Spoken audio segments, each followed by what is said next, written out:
In 1948, Alfred Hitchcock released a film called Rope. It opens with a murder. Two young men strangle their friend in cold blood, then calmly host a dinner party with the body hidden just feet away. The film isn't really about the murder. It's about arrogance and intelligence without empathy, about the terrifying idea that some people believe they're above morality itself. What many viewers didn't realize at the time is that Rope was inspired by a real crime.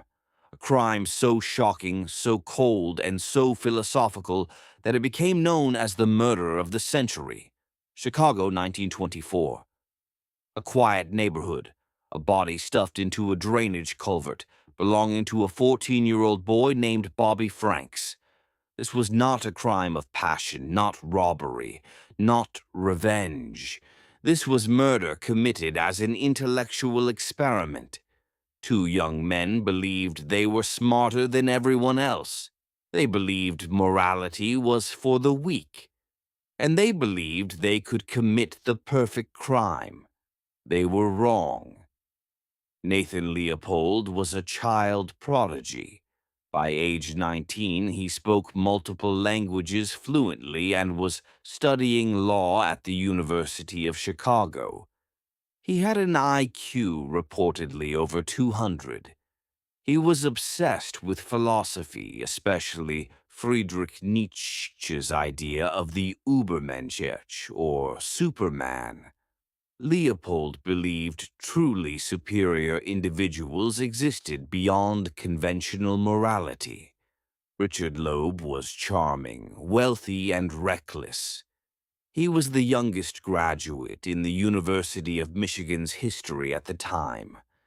While Leopold was withdrawn and intellectual, Loeb craved thrills, crime novels, danger, and attention.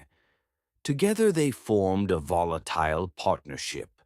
Leopold admired Loeb intensely. Loeb enjoyed being admired. Between them, an idea grew that would turn deadly. Leopold and Loeb didn't want money. They didn't want revenge. They wanted to prove they were superior. They planned a murder simply to demonstrate intellectual dominance over society and law enforcement. They referred to it casually as the experiment. Their goal: abduct a child, kill him, dispose of the body, and collect ransom, despite knowing the boy would already be dead. They believed their planning would make them untouchable. On May 21st, 1924, they rented a car under a false name. They drove through wealthy Chicago neighborhoods, searching for a victim. Eventually, they spotted Bobby Franks, a 14-year-old cousin of Richard Loeb, and offered him a ride. Once inside the car, Loeb struck Bobby repeatedly with a chisel. The boy died quickly. Just silence and the realization that they had crossed a line they could never uncross. They drove Bobby's body to a remote culvert near Wolf Lake, Indiana. They stripped him naked, poured acid on his face to prevent identification, and stuffed the body into a drainage pipe. Then they returned to Chicago as if nothing had happened. That night, Leopold mailed a ransom note to Bobby's family.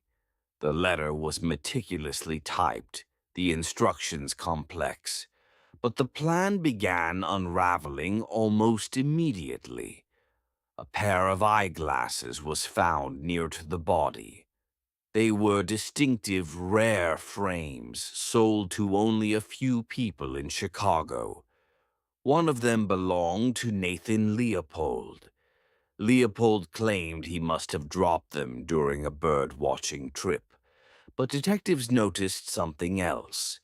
Leopold's alibi placed him with Loeb. Their stories didn't match, and when questioned separately, their arrogance became obvious. Within days, both confessed. The perfect crime collapsed under its own ego. The public was outraged.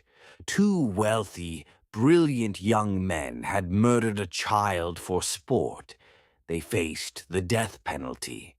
Enter Clarence Darrow, one of the most famous defense attorneys in American history. Darrow advised Leopold and Loeb to plead guilty. This was not about proving innocence. It was about saving their lives. In a legendary 12-hour courtroom speech, Darrow argued against capital punishment.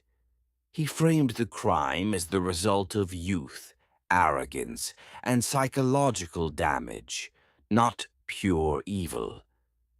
He warned that executing them would not bring justice, but only more death. Leopold and Loeb were sentenced to life imprisonment plus 99 years. Their partnership ended in prison. In 1936, Richard Loeb was murdered by another inmate using a straight razor. Nathan Leopold survived.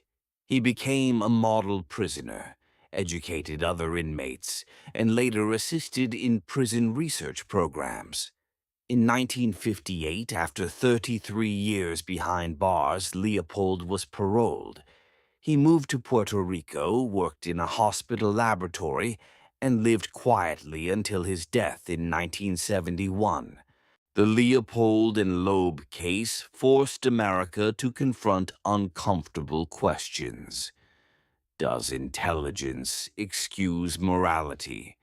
Can philosophy justify murder? Should the death penalty ever be used? The case inspired books, plays, and films, including Alfred Hitchcock's Rope. But more than that, it remains a cautionary tale, not about brilliance, but about arrogance, because the greatest flaw in the perfect crime was believing they were above consequence. At the end of Rope, the illusion collapses. The killers are exposed. Their intellectual game ends not with triumph, but with consequence. Just like Leopold and Loeb, the men in Rope believe they are superior. They quote philosophy, they mock morality. They see murder as proof of brilliance rather than evil. But Hitchcock made one crucial change. In Rope, the victim is a peer. In real life, the victim was a child. In Rope, the killers are fictional composites. In reality, Leopold and Loeb were very real, and their crime destroyed an innocent family. The dinner party in Rope is metaphorical. In Leopold and Loeb's case, the performance was public, a ransom note, a false calm, a belief that intelligence alone could shield them. Both stories end the same way, not with the triumph of intellect, but with the exposure of arrogance. Rope asks a chilling question. What happens when people believe they're above morality? Leopold and Loeb answered it in real life, not with brilliance, but with tragedy. And the final lesson of the so-called perfect crime remains unchanged. No matter how intelligent you think you are, you can't outsmart humanity forever. If you enjoyed this video, hit like, subscribe, and let me know in the comments.